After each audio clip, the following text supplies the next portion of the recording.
The Lord of the Rings sebenarnya bukan cuma kisah fantasi, tapi tentang dosa, penebusan, dan kasih yang memilih untuk menderita. J.R.R. Tolkien gak cuma menulis tentang pahlawan. Ia menulis ulang cerita Alkitab dalam dunia yang haus kuasa dan kehilangan kasih. Setiap karakternya seperti cermin manusia dari perjalanan imannya. Kita mulai dari cincin. Satu cincin untuk menguasai semuanya. One ring to rule them all.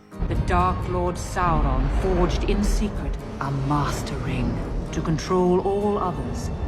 And into this ring he poured his cruelty, his malice, and his will to dominate all life. One ring to rule them all. Bayangin, ada sebuah cincin yang kecil, berkilau di ujung jari. Dia tampak indah, terasa kuat, tapi pelan-pelan menelan seluruh jiwamu. Cincin itu adalah simbol dari dosa dan pencobaan. Sesuatu yang menjanjikan kuasa, tapi diam-diam memperbudak.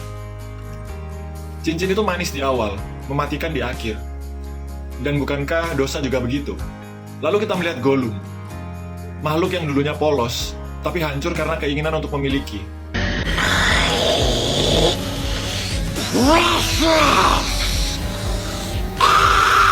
Gollum bukan sekedar karakter tragis. Ia adalah bayangan jiwa manusia yang tahu apa itu kebenaran, tapi tetap jatuh. Yang haus kebebasan, tapi terus kembali pada rantai yang sama.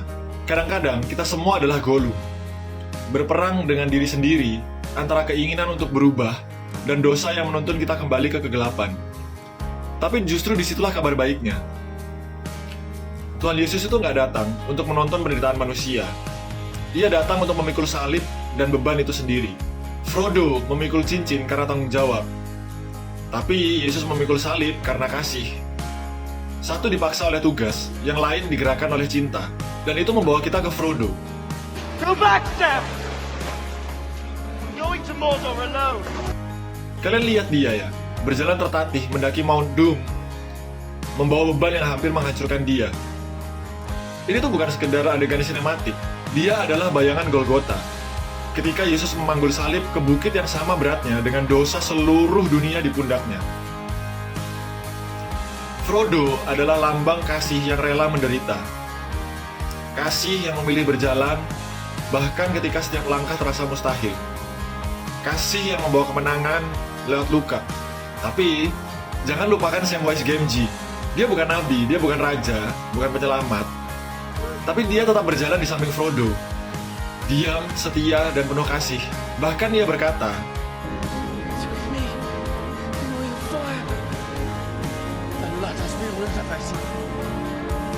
Once and for all. Come on, Mr. Frodo. I can't carry it for you.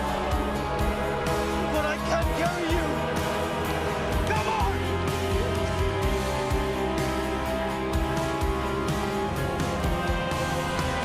Sam adalah anugerah yang hidup. Kasih yang menopang iman saat iman itu mulai goyah. Kasih yang gak meninggalkan, bahkan di lembah paling gelap. Dan akhirnya, cincin itu hancur, kegelapan runtuh, dan dunia diselamatkan. Tapi Frodo tetap terluka.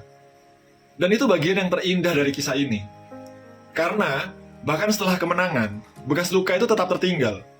Sama seperti kita yang sudah ditebus, tapi masih menunggu pemulihan yang sempurna. Itulah Injil, bukan tentang kesempurnaan, tapi tentang penebusan yang sedang bekerja di dalam luka. Mungkin ini sebabnya ya, kisah itu terasa begitu dekat sama kita.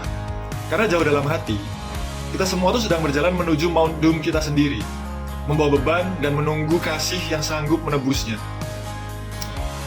Mungkin cerita fiksi ini hanyalah gema samar dari kisah yang sudah lama kita tahu, bahwa pada akhirnya bukan kuasa atau kekuatanlah yang menang, tapi kasih yang tetap tinggal. Dari film Lord of the Rings, apa kira-kira parabel Alkitab yang kalian dapat selain ini?